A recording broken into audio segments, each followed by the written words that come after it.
Hi மக்களே, welcome to Raj time.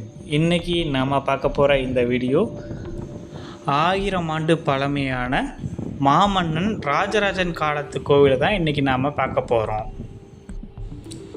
இந்த கோவிலுடைய பேர் பார்த்திங்கன்னா வியாக்கிரபுரீஸ்வரர் கோவில். இந்த கோவில் எங்கே இருக்குதுன்னு பார்த்தீங்கன்னா செங்கல்பட்டு மாவட்டம் புலிப்பாக்கம் கிராமத்தில் இருக்குது.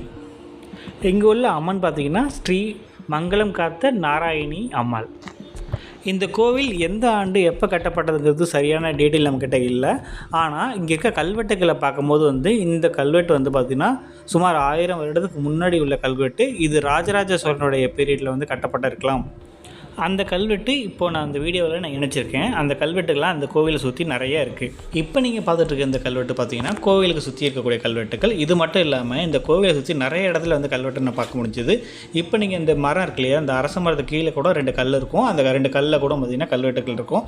ஆனால் இது எக்ஸாக்டாக மிஸ்மேட்ச் ஆகிறதுல சரியாக படிக்க முடியல. யாராவது ஆர்கியாலஜிஸ்ட் யாராவது இருந்தீங்கன்னா கண்டிப்பாக இதை பார்த்துட்டு கமெண்ட் பண்ணுங்கள். இல்லைனா நீங்கள் பார்த்துட்டு டீட்டெயில் கொஞ்சம் ஷேர் பண்ணுங்கள். இந்த கோவிலில் நிறைய அங்கங்கே பார்க்கும்போது சிவனுடைய சிலை பார்க்கலாம். நீங்கள் நிறைய இடத்துல நான் வரும்போது மலையை சுற்றி நிறைய அங்கங்கே பார்க்கும்போது நிறைய சிவன் சிலைகள் பார்க்க முடியுது.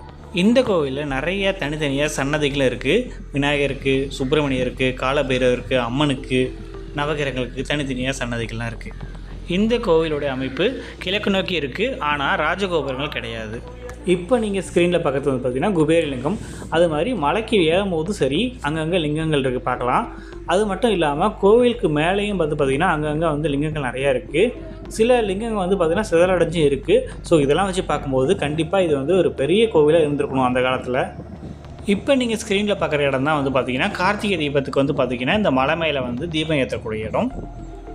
இந்த கோவிலில் பௌர்ணமி, பிரதோஷம் மற்றும் கார்த்திகை தீபத்தில் ரொம்ப சிறப்பாக பண்ணிகிட்ருக்காங்க. அது மட்டும் இல்லாமல் மற்ற தினங்கள்லேயும் கோவில் திறந்திருக்கும். இந்த கோவில் பார்த்திங்கன்னா மலை மேலே இருக்குது. இந்த மலைக்கு ஏறதுக்கு நமக்கு 2 பாதை இருக்குது. ஒரு பாதை பார்த்திங்கன்னா ஜிஎஸ்டி ரோட்லேருந்து நேராக தார் சாலை வழியாக மேலே கோவில் வரையும் வந்துக்கலாம். அதில் நீங்கள் காரோ பைக்கோ யூஸ் பண்ணி மேலே வந்துக்கலாம். இன்னொரு பாதை பார்த்திங்கன்னா புலிப்பாக்கம் கிராமத்துலேருந்து நேராக நடந்து வரதுக்கு ஒரு பாதை இருக்குது. அந்த பாதையை பயன்படுத்தி நீங்கள் மேலே வந்துக்கலாம். இப்போ நீங்கள் ஸ்க்ரீனில் பார்க்குறது பார்த்திங்கன்னா புதுசாக அவங்க பில்ட் பண்ணிகிட்ருக்காங்க. இப்போ இதில் பார்த்திங்கன்னா வராகி, சரபேஸ்வரர், பிரத்யங்கரா தேவி. ஸோ இந்த 3க்கும் பார்த்திங்கன்னா இங்கே கோவில் கட்டிகிட்டு இருக்காங்க. இந்த கோவில் ரொம்ப அமைதியாக இருக்குங்க. ஆனால் இந்த கோவில் எங்கே இருக்குதுன்னு பார்த்தீங்கன்னா ரொம்ப பரபரப்பாக இயங்கிட்டு இருக்கு. அதாவது சென்னையிலேருந்து நீங்கள் தென் தமிழகத்துக்கு எங்கே போகணுன்னாலும் இந்த ஜிஎஸ்டி ரோடை தாண்டாமல் போக முடியாது, இந்த கோவிலை தாண்டாமல் போக முடியாது. அவ்வளோ பரபரப்பாக இயங்கிட்டு இருக்க இந்த சாலைக்கு பக்கத்தில் தான் இந்த கோவில் இருக்குது. ஆனால் இந்த கோவில் ரொம்ப அமைதியாக இருக்கும்.